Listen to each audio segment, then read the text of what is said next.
심청이 아빠와 요술 자전거.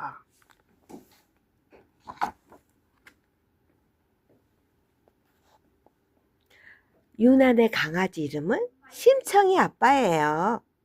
야! 심청이 아빠야! 하고 부르면 지나가던 사람들이 모두 쳐다보아요. 심청이 아빠? 그런데 야라고?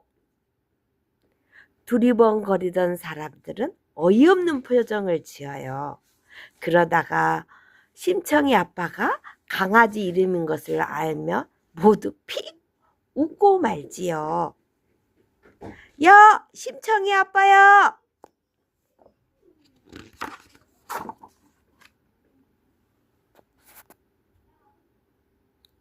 강아지가 온 첫날 엄마는 깜짝 놀랐어요. 강아지가 한쪽 눈을 뜨지 못했거든요. 아이고, 징그럽기도 하고 무섭기도 하고. 하지만 엄마는 차마 입 밖으로 말하지 못하고 조그맣게 속으로 중얼거렸어요. 그러나 유나는 강아지를 꼭 안으며 말했어요. 토끼장 안에 토끼랑 함께 있었어요. 불쌍하기도 하고 그리고 얼마나 착해요. 유나는 강아지를 병원에 데려갔어요. 세뱃돈을 모아놓은 돼지 저금통도 함께 데려갔어요.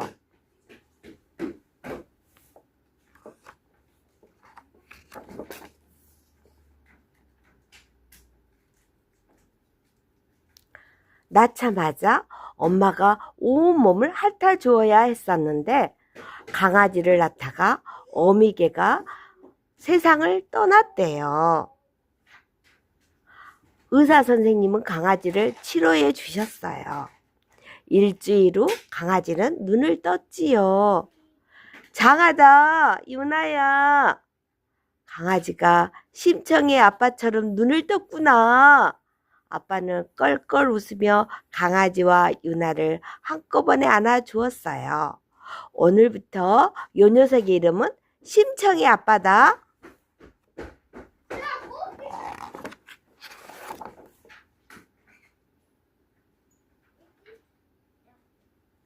심청이 아빠는 쑥쑥 자랐어요. 유나와 아주 친한 친구가 되었지요. 둘만 통하는 비밀도 아주 많아졌어요. 유나와 심청이 아빠는 아주 잘 통했거든요. 오늘도 그랬어요.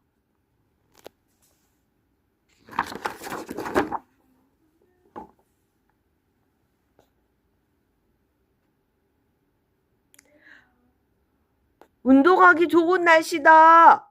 안 그래? 아빠는 유나와 심청이 아빠를 양팔에 나누어 안고 흔들어댔어요. 운동이라니 이 새벽에요. 엄마가 펄쩍 뛰었어요. 날이 뜨거우니 이런 새벽에 운동해야지. 기분도 상쾌하게. 아빠는 고집을 꺾지 않았어요. 자, 우리 공원에 자전거 타러 가자. 어때? 유나와 심청이 아빠는 우와 신난다 만세를 불렀어요.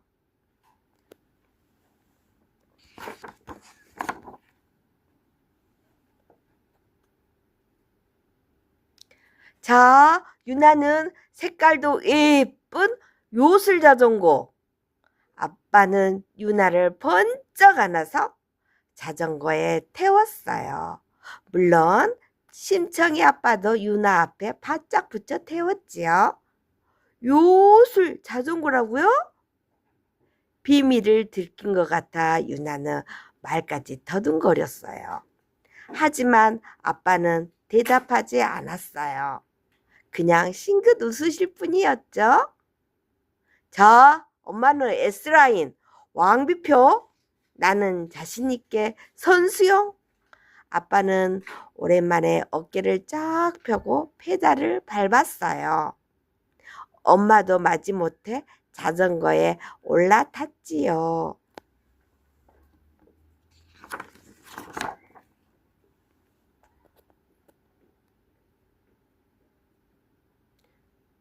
자, 지금부터 공원을 한 바퀴 돌아 정문 앞에서 만나자. 자, 출발! 아빠는 오른손을 높이 들었어요. 따르릉 따르릉 비껴나세요. 자전거가 나갑니다. 따르르르릉. 유나는 신이 나서 노래를 불렀지요.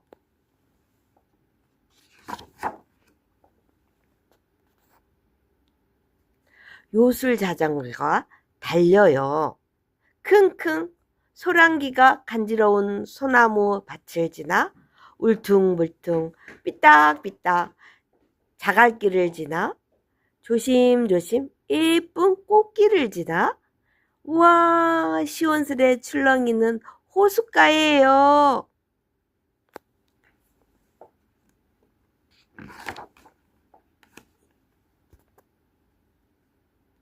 그때였어요. 심청이 아빠가 컹 하고 짖었어요. 마치 그것이 신호인 것처럼 바람이 휙 불었지요. 바람이 유나의 자전거를 훅 밀었어요. 이때다. 요술 자전거는 거짓말처럼 하늘로 붕 날아올랐어요. 우와! 멍멍! 멍멍! 유나와 심청이 아빠는 목청껏 소리를 질렀어요. 우와, 정말! 유나는 벌린 입을 다물지 못했어요.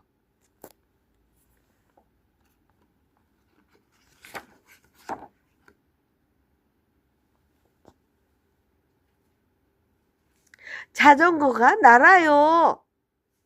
그 넓은 주차장이 할아버지 바둑판만 해요.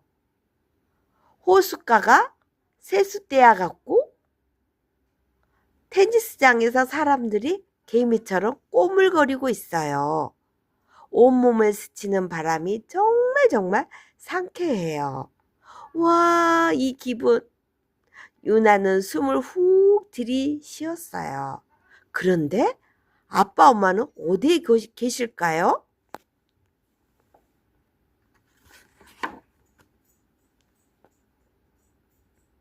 작은 동산을 지나면 공원 정문이에요. 바람이 사르륵 사라지면서 요술 자전거는 어느 틈에 동산 옆길에 살포시 내려앉았어요. 아빠, 엄마 어디 계셨어요? 하늘 위에서 보니까 안 보이던데. 유나의 말에 아빠가 싱긋 웃으셨어요. 하늘 위에서 봤다고? 그래? 유나가 정말 신났던 모양이구나. 하늘 일을 나는 뜻했던 모양이지?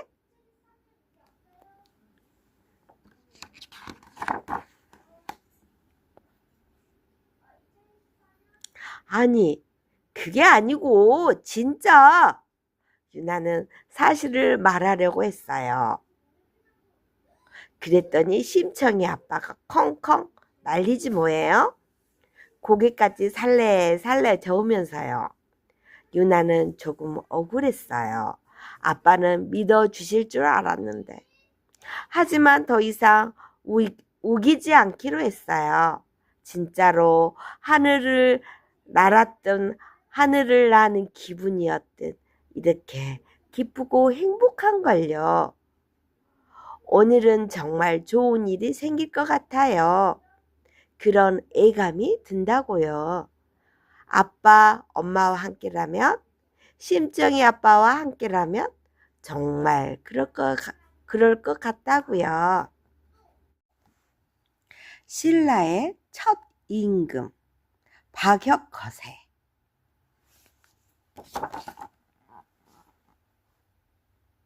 옛날에죠. 지난 땅에 6고을이 있었어요. 고을마다 촌장이 있었는데 서로 사이가 좋았대요.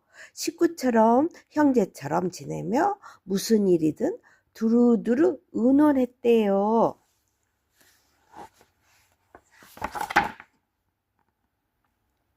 어느 해 3월 초 하룻날 여섯 촌장은 각각 아들을 데리고 알천의 언덕으로 모였어요. 봄바람 살랑이고 꽃들은 올망졸망한 아름다운 봄날인데 여섯 총장은 얼굴이 어두웠어요. 근심과 걱정을 한 보따리씩 싸 가지고 온 듯했어요. 허허, 백성들이 요즘 통 나를 따르지 않아요. 우리 고을도 그래요. 백성들이 점점 제멋대로 행동하니 걱정입니다. 여섯 총장은 근심과 걱정을 풀어놓기 시작했어요. 백성들은 바로 이끌 좋은 방법이 없을까요? 여섯 총장은 백성들을 이끌 좋은 방법을 찾으려고 모인 거였어요. 우리에겐 임금이 필요해요. 맞소, 임금이 없으니 백성들이 마음대로 행동하는 것이요. 여섯 총장은 모두 임금이 필요하다고 느끼고 있었어요. 여섯 고을을 하나로 합쳐 나라를 세워야 한다고 생각했지요. 그럼 덕이 있는 분을 찾아 임금으로 모시고 한 나라를 세웁시다. 좋소. 먼저 도읍을 정합시다. 여섯 총장은 아들들을 높은 곳으로 올라가세요.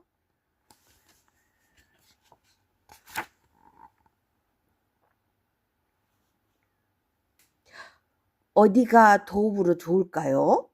여섯 총장과 아들들은 높은 곳에서 지난 땅을 여기저기 살펴보았어요. 그런데 남쪽 양산 아래에 번갯불 같은 빛이 서려 있었죠. 아니 저기 뭘까요? 모두 빛을 바라보았어요.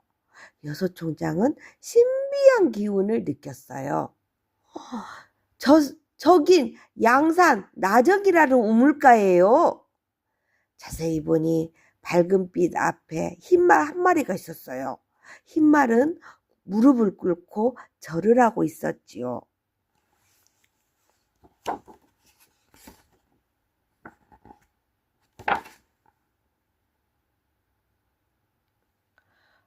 어서 저곳으로 가봅시다. 여섯 총장과 아들들은 나정으로 달려갔어요. 모두들 가슴이 두근두근 뛰었어요. 가까이 갈수록 빛은 더욱 강렬했어요. 히! 여섯 총장과 아이들이 다가가자 흰말이 길게 울었어요.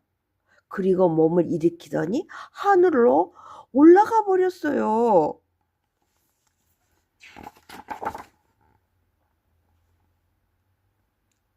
저것 좀 보시오.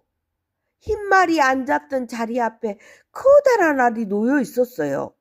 자줏빛 알에서 눈부신 빛이 흘러나왔죠. 여섯 총장과 아들들은 흰말처럼 알 앞에 무릎을 꿇었어요. 그리고 절을 올렸어요. 이 알은 분명 하늘이 우리에게 내려준 것이요.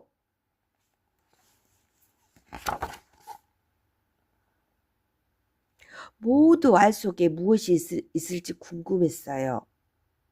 알을 깨봅시다. 여섯 총장은 조심조심 정성스럽게 알을 깨보았어요. 오, 이럴 수가. 금이 간 틈으로 안을 들여다본 한 총장이 놀라서 애쳤어요. 나머지 총장들도 앞다투어 안을 들여다보았지요. 세상에.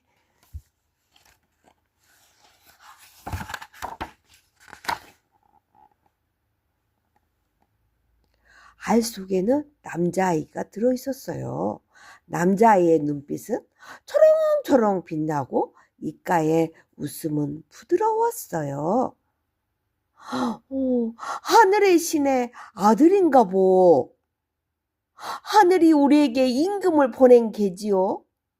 여섯 총장은 기뻐서 얼굴이 환해졌어요. 감사합니다. 여섯 총장은 하늘에 감사드렸어요.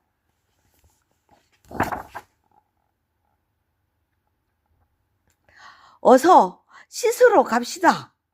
여섯 총장은 남자아이를 받들어 안고 동쪽 샘으로 갔어요. 목욕을 시키자 남자아이의 몸에서 빛이 품어져 나왔어요. 세상을 환하게 비치는 밝은 빛이었지요. 새들이 몰려와 노래하고 짐승들은 몰려와 춤을 추었어요.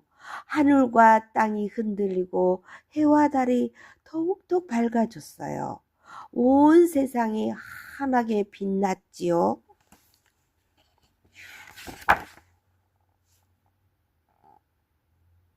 여섯 총장은 남자아이에게 헛것새라는 이름을 붙였어요. 헛것새는 밝게 세상을 다스린다는 뜻이에요.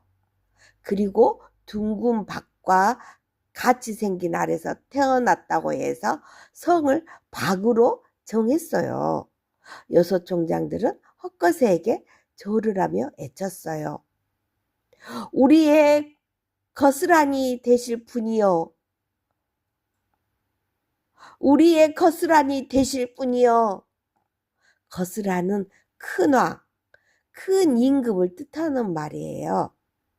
여섯 총장과 아들들 그리고 지난 백성들은 한마음으로 헛것새를 임금이 될 사람으로 받들었어요.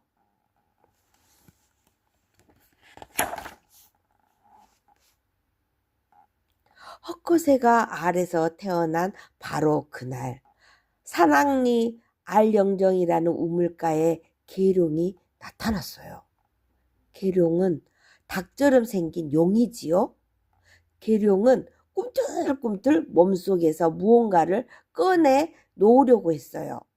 그렇게 안간힘을 쓰던 계룡은 왼쪽 옆구리로 아이를 낳았어요. 여자아이였지요.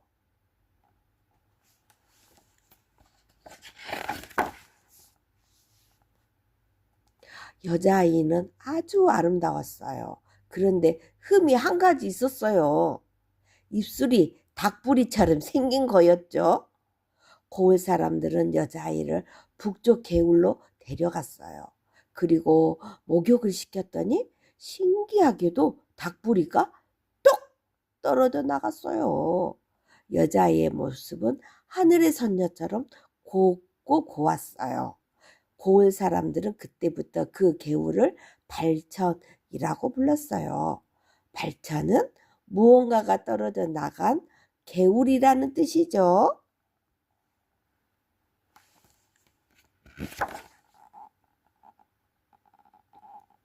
여섯 총장도 계룡이 낳은 여자아이 소식을 들었어요. 하늘이 보내 헛것새의 신부감이 불무용하오. 여섯 총장은 샤랑리로 가서 여자아이를 데려왔어요. 그리고 여자아이에게 알령이라는 이름을 붙였어요. 태어난 우물의 이름을 딴 거였죠. 여섯 총장은 남산 서쪽 기슭에 궁궐을 지었어요. 그리고 헛것새와 알령을 그곳에서 키웠지요. 정성을 다해 돌보고 받들면서요.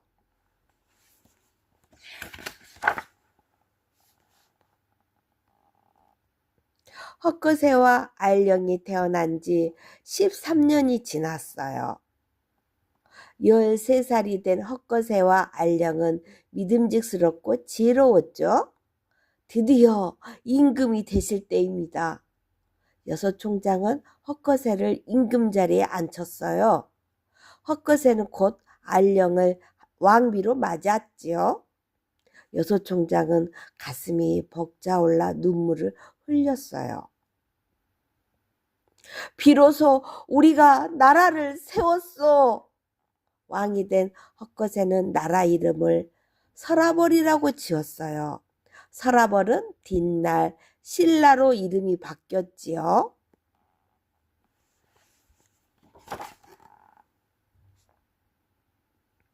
헛것새는 왕이 된 지 61년 만에 숨을 거두었어요. 그런데 숨진 헛것새의 몸이 하늘로 떠오르더니 7일 뒤에야 다시 땅으로 떨어져 흩어졌대요. 그러자 알령도 숨을 거두었어요. 신하들은 헛거새와 알령을 한 무덤에 함께 묻으려고 했어요. 하지만 커다란 뱀이 나타나 방해하는 바람에 뜻을 이룰 수가 없었죠. 그래서 하는 수 없이 헛거새의 몸이 흐트러진 대로 5개의 무덤을 써서 장례를 치렀어요. 사람들은 그 무덤을 오능이라고 했어요. 오능은 5개의 무덤이라는 뜻이에요.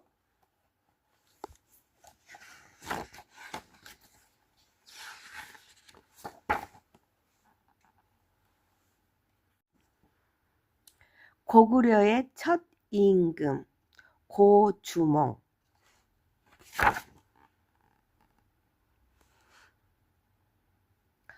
강의 신의 하백에게는 유화라는 딸이 있었어요.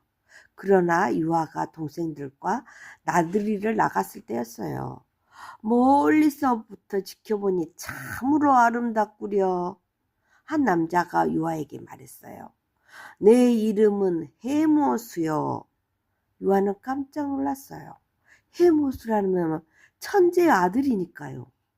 그때 해모수가 부드럽게 웃으며 말을 이었어요. 그대와 함께하고 싶소. 순간 유아의 마음도 움직였어요. 천재의 뜻을 어찌 따르지 않겠습니까?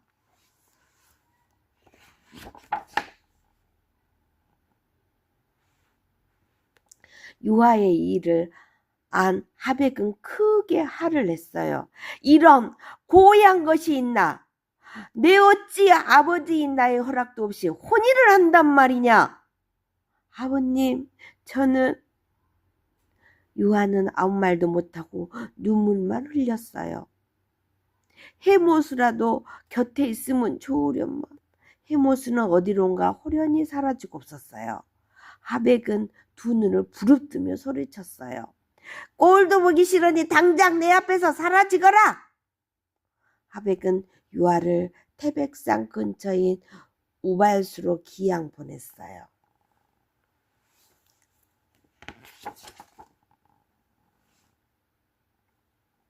유아가 유발수에 온 어느 날이었어요.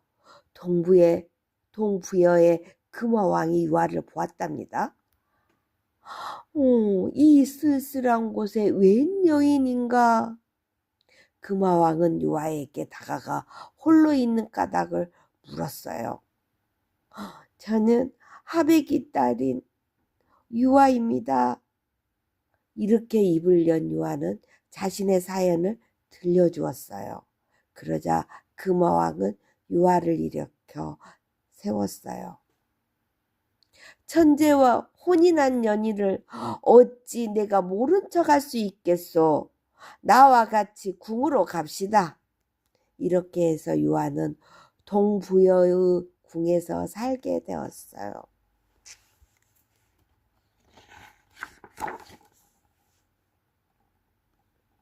유아가 동부여의 궁에서 지내던 어느 날이었어요. 창문으로 눈부신 햇살 한 줄기가 비추어 들었어요. 눈이 부신 유아는 햇볕을 피해 앉았지요. 그런데 신기한 일이 벌어졌어요. 햇볕이 발이라도 달린 듯 유아를 따라 움직이는 거예요. 유아는 저도 모르게 스르륵 눈을 감았어요. 가슴이 두근두근 떨리기 시작했어요.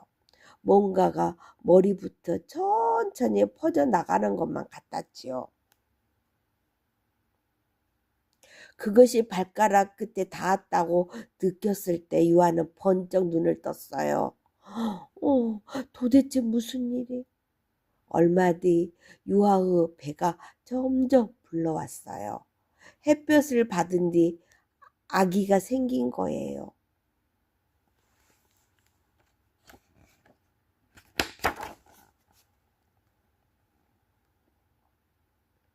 어느새 시간이 흘러 유아가 아기를 낳았어요.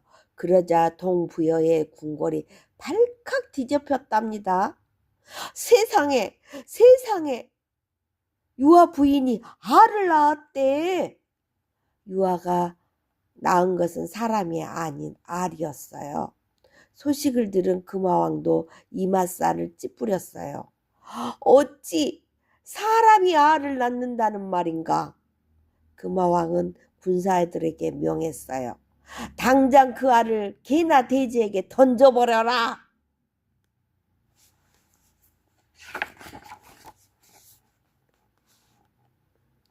군사들은 알을 개와 돼지 사이에 던졌어요. 금화왕은 개와 돼지가 알을 깨먹을 줄 알았지요.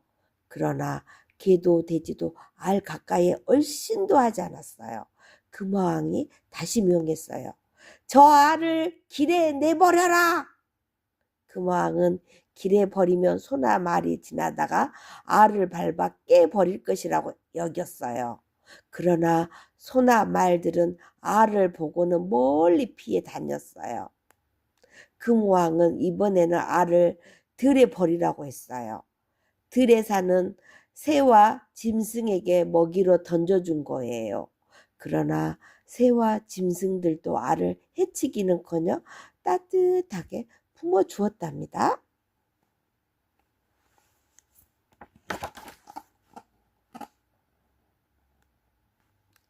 짐승들이 피해가고 새들이 품어주다니 금왕은 어쩔 줄을 몰랐어요. 아무래도 심상치 않아. 내 저 알을 반드시 없애고 말 것이다. 금화왕은 도끼를 거머쥐었어요. 그러고는 알을 향해 힘껏 내리쳤지요.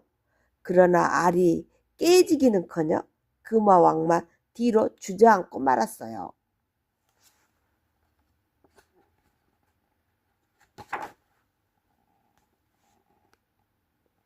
금화왕은 결국 유아에게 알을 돌려줄 수밖에 없었어요. 알을 돌려받은 유아는 알을 따뜻하게 감싸 안았어요. 어미새가 알을 품듯 정성스레 알을 돌보았지요. 그러던 어느 날 툭툭 알 깨지는 소리가 들렸어요. 그리고 알 속에서 튼튼한 남자아이가 태어났어요. 아가, 아가. 유아는 아기를 꼭 끌어안았어요. 하늘이 주신 내 아기.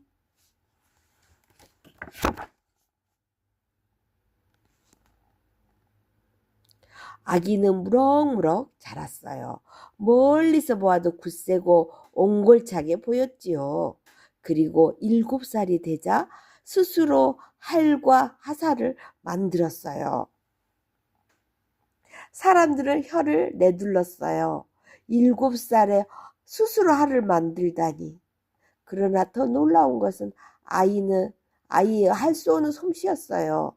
아이는 100번을 쏘며 100번 모두 가역을 맞추었어요. 세상에, 신궁이야, 신궁. 하늘에서 내려준 군사야. 사람들은 아이를 주몽이라고 불렀어요. 주몽은 활을 잘 쏘는 사람을 뜻하는 부여 말이에요.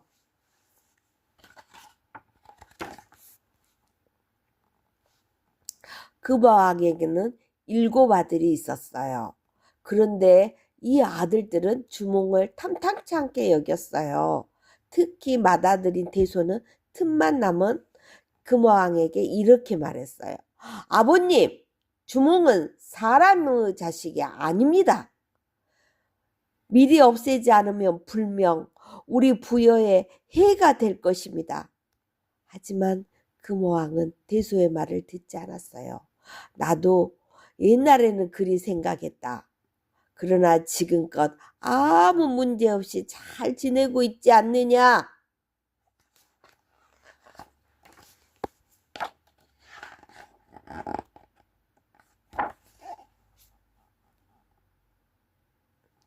금화왕은 주몽에게 말 돌보는 일을 시켰어요. 말을 돌보는 일은 참으로 중요한 일이에요. 옛날에 말은 탈 것이기도 했지만 전쟁에 꼭 필요한 무기이기도 했거든요. 주몽은 말을 보는 재주도 남달랐어요. 주몽은 가장 좋은 말을 골랐어요. 그리고 그 말에게는 일부러 먹이를 주지 않았어요. 그 대신 형제처럼 식구처럼 마음을 주었답니다. 말은 주몽을 진정으로 따랐어요. 그것을 알리 없는 금화왕은 삐쩍 말라 볼품없는 그 말을 주몽에게 주었어요.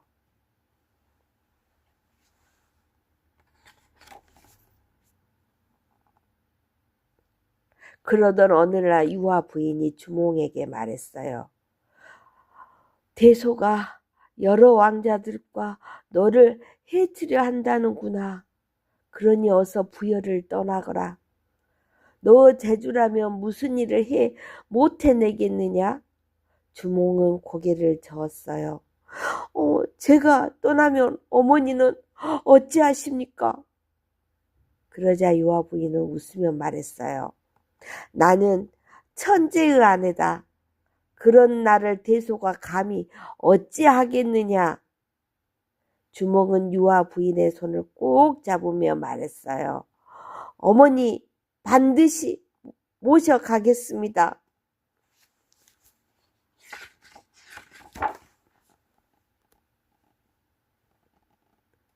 주몽은 그 길로 부여를 떠났어요.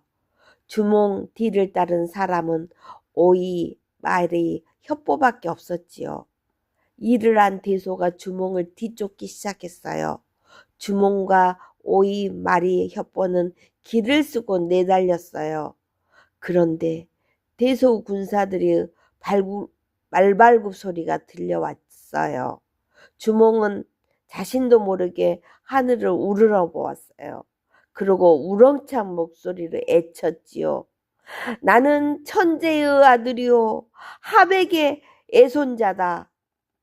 대소가 나를 뒤쫓아 붙잡힐 신세가 되었는데 내가 어찌해야 하겠느냐.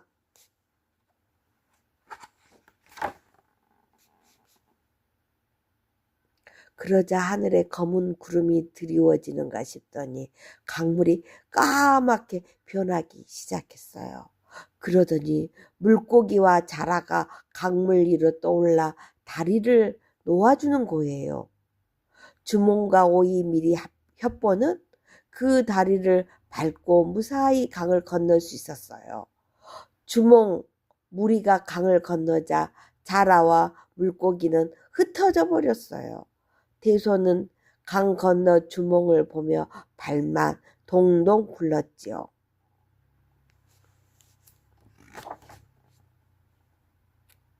주몽은 좁은 땅에 이르렀어요. 비록 넓은 땅은 아니지만 적을 막기에 좋은 곳이구나. 주몽은 분류수라는 강가에 나라를 세웠어요. 내 비록 지금은 힘이 약하나 앞으로 이곳을 발판으로 큰 나라를 이루리라. 주몽은 당당하게 외쳤어요. 지금부터 이 나라 이름은 고구려다. 너희들은 고구려 백성으로서 나를 따르라. 이렇게 고구려는 세워졌어요. 지금으로부터 약 2050년 전, 정확히 기원전 37년이었답니다. 북부여의 해모수와 동부여의 금화. 봄날이었어요. 서쪽에서 불어오던 누런 바람은 밤새 내린 비로 깔끔하게 가셨어요.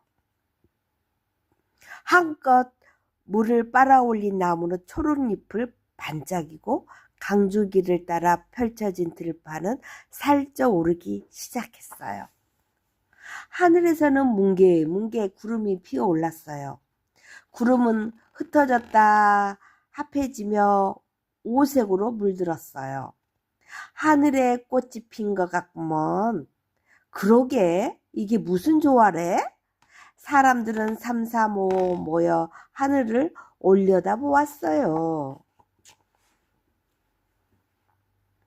어디선가 음악 소리가 들려오는 것 같았어요. 초록잎에서 아침 이슬이 떨어지는 듯한 맑은 비파의 울음이었어요. 그때 누군가 소리쳤어요. 오, 저기 구름 사이를 봐요.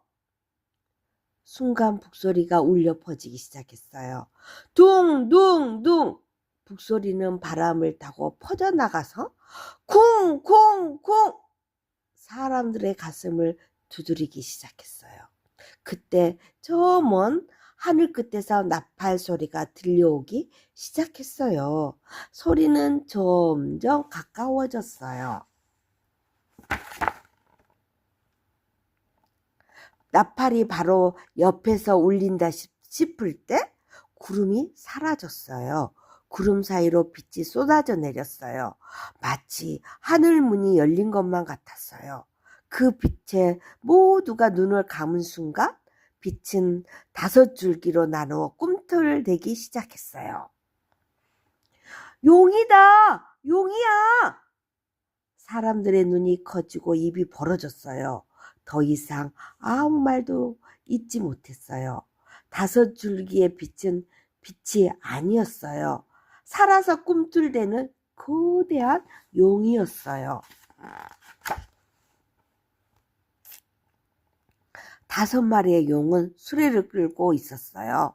마치 하나인 것처럼 수레를 끌고 하늘을 누볐어요. 그런데 수레 위에 누군가가 있었어요. 천재, 하느님의 임금이었어요. 천재는 조용히 아래를 내려다보았어요.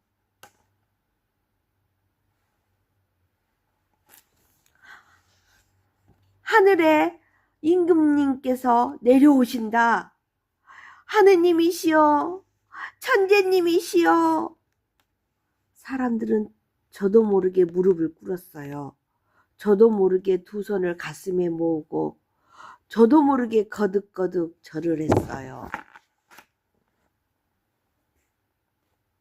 천재는 천천히 수레에서 내렸어요. 그리고 사람들에게 말했어요. 나 천재 헤모스는 너희들의 왕이 되기 위해 이곳으로 내려왔노라. 사람들은 소리를 둘러보았어요. 천재께서 우리의 왕이 되신다니. 사람들은 헤모스를 왕으로 받아들였어요. 헤모스는 곧 흘승골승을 도읍으로 삼고 나라 이름을 부여라고 했답니다.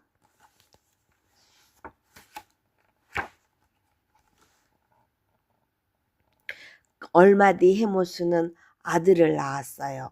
헤모스는 아들 이름을 부루라고 짓고 해를 성으로 삼았어요. 이리하여 부여의 왕들은 해시성을 갖게 되었어요. 헤부르는 무럭무럭 자랐어요. 그리고 헤모스에게 나라를 물려받았어요. 부여의 2번째 왕이 된 거예요.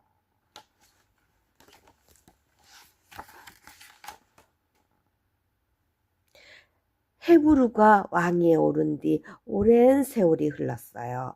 어느 날 밤 한 신하가 헤부르를 찾아왔어요. 대왕마마, 신 아람불 뵙기를 청하옵니다. 헤부르는 고개를 가웃했어요. 이 늦은 밤에 아람불이 웬일일까? 헤부르는 아람불을 맞아들였어요. 아람불은 부여의 높은 대신으로 헤부르가 믿는 사람이었거든요. 무슨 일이요?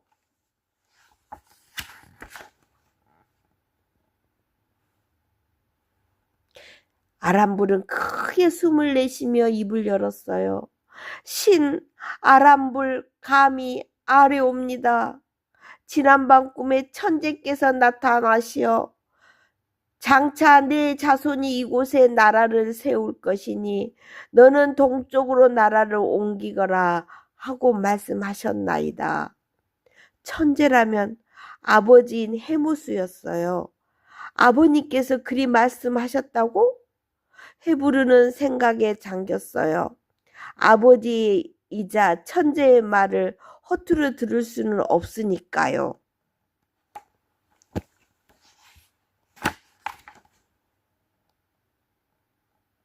결국 헤브르는 동쪽으로 나라를 옮기기로 했어요. 천재께서는 동쪽 바다가 가서 보니 새 도읍으로 맞았다고 하셨습니다. 헤브르는 아람물과 함께 가서본을 둘러보았어요. 가서본 땅은 참으로 기름져 보였지요. 과연 백성들과 살아가기에 좋은 땅이로구려. 헤브르는 곧 백성들을 이끌고 나라를 옮겼어요. 이때부터 이 나라를 동부여라고 불렀답니다.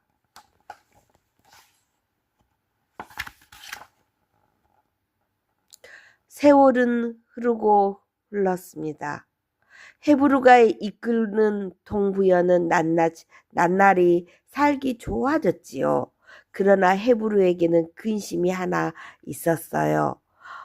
왕이 되어 아직 자식을 두지 못했으니 헤브루는 수염만 쓸어내렸어요. 내가 죽으면 이 나라를 누가 이끌어 간단 말인가? 헤브루는 자식을 얻고 싶었어요.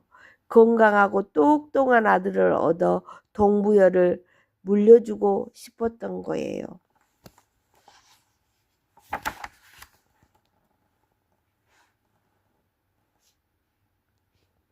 헤브루는 산천을 돌아다니며 제사를 올렸어요. 자신의 뒤를 이을 왕자를 달라고 말이에요. 그러던 어느 날 고연이라는 연못을 지날 때였어요. 히히히 말이 길게 울며 걸음을 멈추었어요. 이랴 어서 가자. 헤브르는 말 고삐를 거머쥐었어요. 그런데 말이 꼼짝하지 않았어요. 발로 말의 옆구리를 차봤지만 말은 길게 울기만 할 뿐이었어요.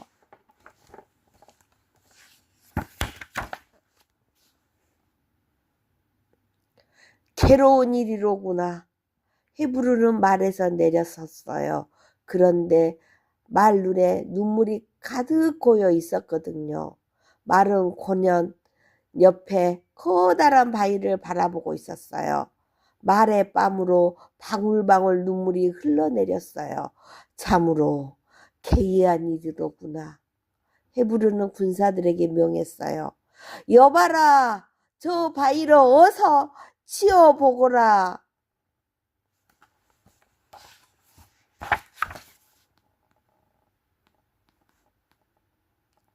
아니, 이것은 헤브르는 자기 눈을 의심했어요. 개구리 한 마리가 금빛을 품어내고 있었거든요. 그런데 가만히 보니 그것은 개구리가 아니었어요. 개구리를 닮은 아이였어요.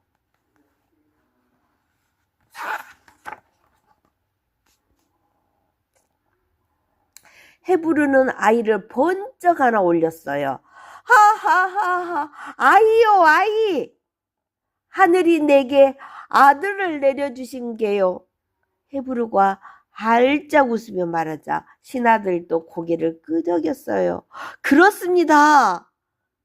하늘이 대왕마마의 기도를 들어주신 것이옵니다. 우리 동부여의 왕자를 주신 것이옵니다. 헤브르는 곧 아이에게 금화라는 이름을 지어 주었어요. 그 말은 금빛 개구리라는 뜻이에요.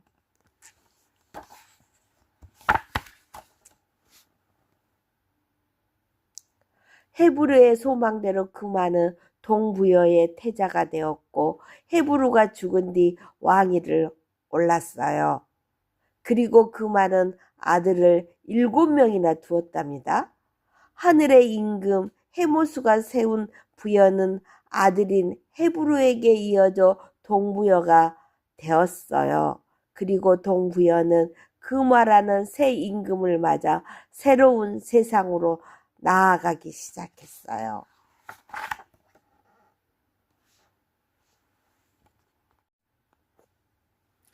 고조선의 첫 임금 당군 앙검.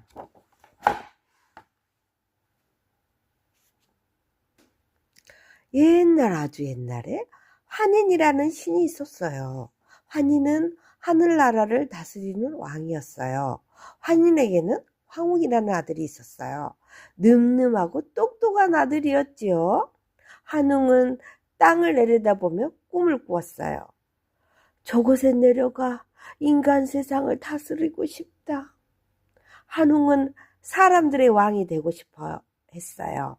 땅에는 많은 사람들이 살고 있었지만 아직 나라도 없고 왕도 없었지요.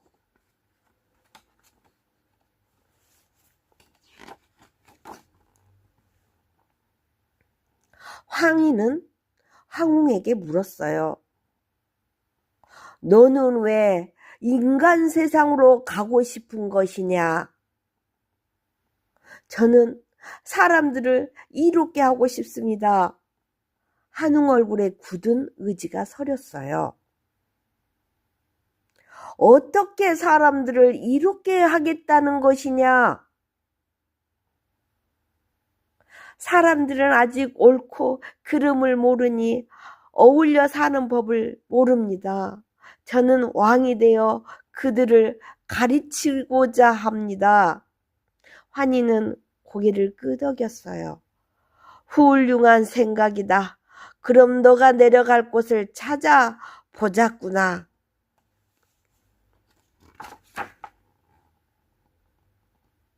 환희는 여러 날 동안 땅을 굽어 보았어요. 삼위태백이 좋겠구나.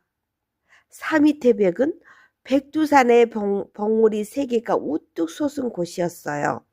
환희는 황웅에게 삼위태백을 가리키며 말했어요. 저곳으로 내려가 널리 사람들을 이롭게 하라. 환웅은 마음이 벅차올랐어요. 환희는 황웅에게 보물 3가지를 주었어요. 이것은 천부인으로 하늘의 힘을 간직한 물건이다. 사람을 이롭게 하는 데 사용하라. 환웅은 천부인을 받아 들고 큰 절을 올렸어요. 반드시 사람들의 좋은 왕이 되겠습니다.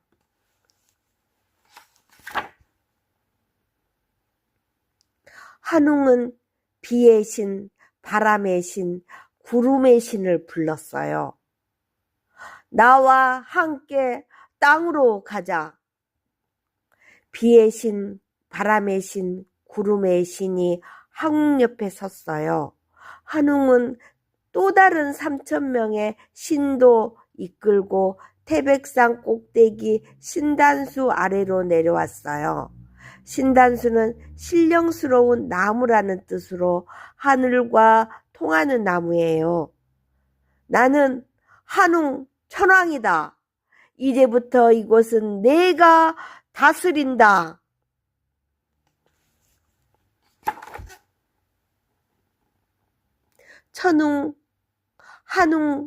천웅의 애침을 듣고 사람들은 모두 좋아했어요.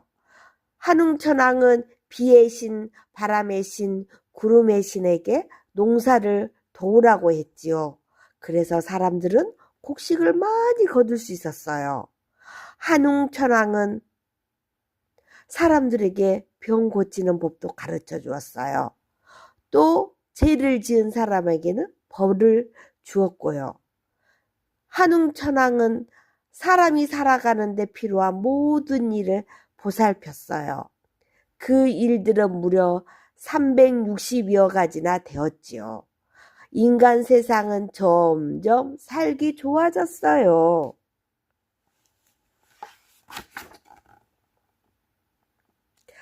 환웅 천왕이 다스리는 땅 가까이에 사는 호랑이와 곰은 인간 세상의 변화를 지켜보았어요. 나는 사람이 되고 싶어. 호랑이는 사람이 부러웠지요. 나도 그래. 곰의 마음도 같았어요. 환웅 천왕님을 찾아가 부탁해 볼까? 그래, 그러자. 환웅 천왕님이라면 우리 소원을 이루어 주실 거야. 호랑이와 곰은 환웅 천왕을 찾아갔어요.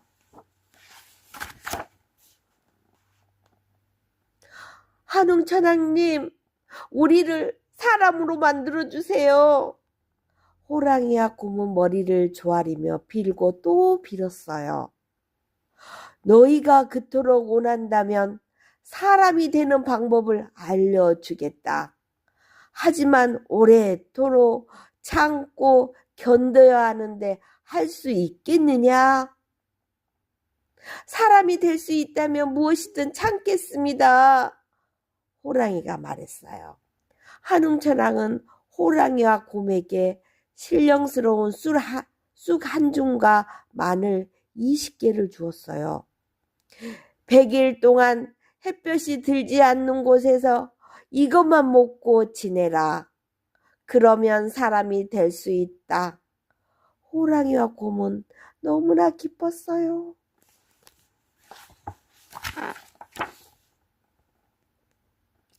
호랑이와 곰은 쑥과 마늘을 들고 동굴로 왔어요. 100일 뒤에는 내가 사람이 된다네? 호랑이는 춤을 추며 쑥을 입에 넣었지요. 태태! 아이고 써라! 호랑이는 쑥을 뱉고 마늘을 입에 넣었어요. 우와! 매워! 호랑이는 눈물 콧물을 쏟으며 발짝발짝 뛰었어요. 이걸 어떻게 먹어? 투덜대는 호랑이를 곰이 달랬어요. 쓰고 매운 걸 참아야 우리는 사람이 될 수 있어.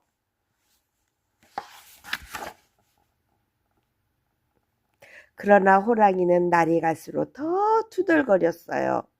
동굴 속에만 있는 건 너무 답답해. 나는 햇볕이 보고 싶어. 나는 달리고 싶다고.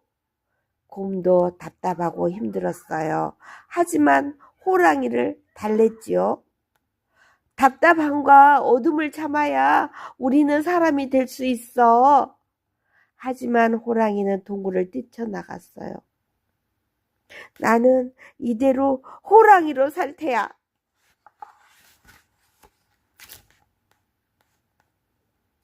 곰은 동굴에 남았어요.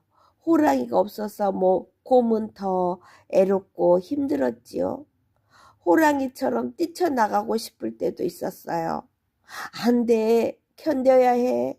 난 꼭 사람이 될 거야. 그 마음으로 곰은 하루하루를 견뎠어요. 쓰고 매운 쑥과 마늘을 씹으며 곰은 사람이 된 자신의 모습을 그려보았어요.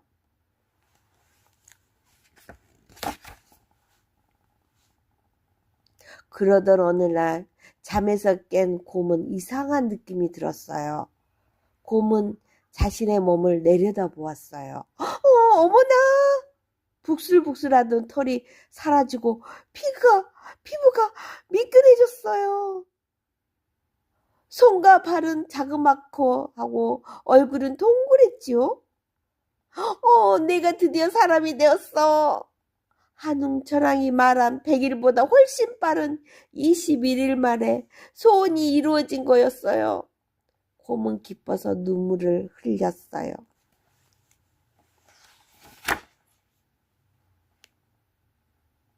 사람들은 여자가 된 곰을 웅녀라고 불렀어요. 웅녀는 곰 여자라는 뜻이지요. 웅녀에게는 이제 또 하나의 소원이 생겼어요. 나도 아이를 낳아 기르고. 비가 오나 눈이 오나 웅녀는 하루도 거리지 않고 빌었어요. 한웅천왕은 웅녀의 모습을 지켜보았지요. 참으로 한결 같구나. 한웅천왕은 웅녀에게 다가갔어요. 내가 그대의 소원을 이루어 주리다. 웅녀는 한웅천왕이 내민 손을 잡았어요. 부끄러워 얼굴을 붉혔지만 웅녀는 너무 행복했어요. 한웅천왕과 웅녀는 결혼을 했어요. 신들은 둘의 결혼을 축복해 주었어요.